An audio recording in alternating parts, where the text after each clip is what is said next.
Tere! Mina olen doktor Ilmar Kaur ja selles videoloengus räägin ma rasvumise põhjustest ja levikust, selle kirurgilise ravi näidustustest ja eesmärkidest. Lisaks annan ülevaate bariaatrilise kirurgia hetkeseisust Eestis. Kehamassiindeks on lihtsasti määratav, piisab vaid inimese pikkuse ja kaalu teadmisest. Normist kõrgem kehamassiindeks seostub suurema haigestumuse ja suremusega mitmetesse haigustesse. Samas ei saa selle põhjal alati hinnata individuaalseid terviseriske, kuna ta ei võta arvesse keha rasvaprotsenti, vaid kogukaalu ning ei arvesta rasva jaotust, näiteks õuna või pirni tüüpi rasvumist. Õuna tüüpi rasvumise ehk visceraalse rasvumise tervisemõju on oluliselt ebasoodsam kui pirni tüüpi rasvumise korral. Ülekaalu eristatakse rasvumisest lähtuvalt kehamassiindeksist. Rasvumise raskusastmeid eristatakse samuti kehamassiindeksi alusel. Rasvumise epideemia põhjused on väga mitmepalgelised ja seotud meid ümbritseva keskkonna igakülgse muutusega viimase 2 inimpõlve jooksul. Istuv eluviis, füüsilise töö kadumine, toidu mitmekordne odavnemine suhtes töötasuga on ilmselt peamised põhjused. Väga raske, et mitte öelda lootusetu, on ühe konkreetse muutusega rasvumise trendi tagasi pöörata, näiteks rääkides suhkrumaksust. Samas, lähenedes probleemile terviklikult, nagu näiteks odavate kalorite kättesaadavuse piiramine, liikumisvõimaluste loomine, toidutööstuse regulatsioonid ja mitteistuvate töökohtade loomine ja nii edasi, on võimalik teatud edu saavutada ja seda eeskätt rasvumise ennetamises. Ebasoodsate keskkonnamõjude avaldumise risk võib sõltuda paljus geneetilisest eelsoodumusest. On tüüpe, kelle puhul liigne kalorite tarbimine ja vähene liikumine ei tõsta rasvumise riski. Ja teiselt poolt neid, näiteks sellised inimesed, kelle mõlemad vanemad ja lähisugulased on rasvunud ja rasvumine on tekkinud juba lapseeas, kelle rasvumise vältimine ja ravi suure tõenäosusega ebaõnnestub.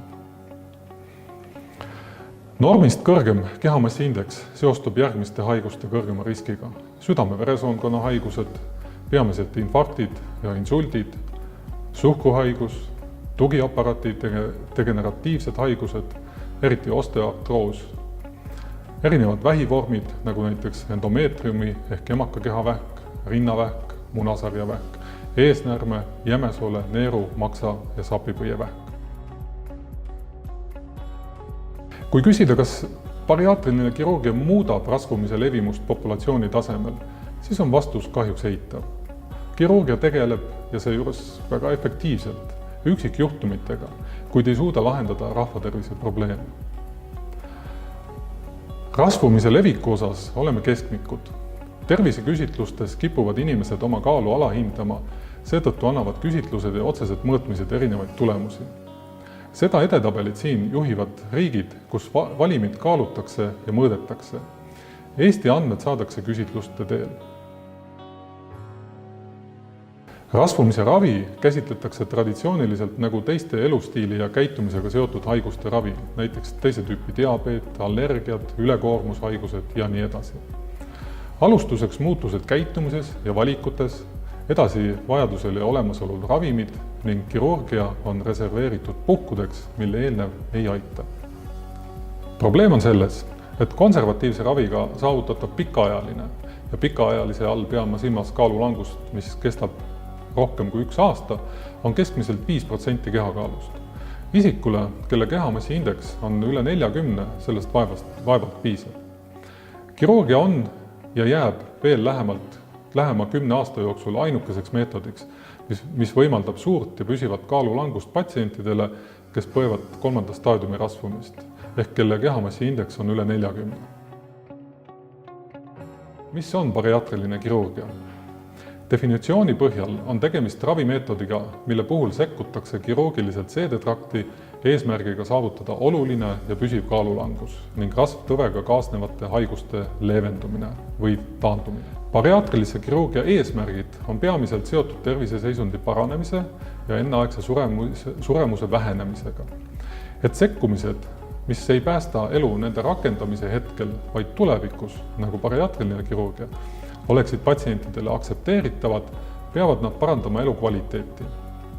90% patsientidest hindab oma elukvaliteeti peale kirurgiat paremaks kui enne. Elukvaliteet paraneb eeskätt sellistes kategooriates nagu kehaline funktsionaalne võimekus, liikuvus, töövõimelisus, enesehinnang, sotsiaalsed suhted, seksuaalfunktsioon. Paraneb töövõime, lihtsam on luua paarisuhteid, väheneb depressiivsete ja ärevushäirete osakaal. Bariaatrilise kirurgia ravijuhendis toodud ja Eesti Haigekassa poolt aktsepteeritud näidustused kattuvad suurel määral teiste riikide ja rahvusvaheliste ravijuhendite näidustustega. Haigekassa ei tasu operatsiooni eest patsientidel kehamassiindeksiga alla 35 ja alla 18-aastaseid patsiente opereeritakse vaid Tartu Ülikooli kliinikumis lastearstide ja kirurgide konsilaarse otsusega.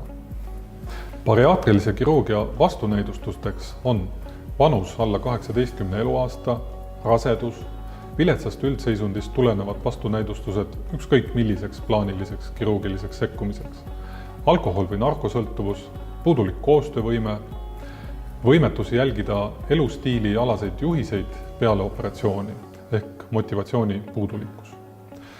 Ja loomulikult käimasolev äge haigus. Eestis opereeritakse aastas vaid umbes 2% nendest täiskasvanutest, kel operatsioon võiks kehamassiindeksi põhjal näidustatud olla.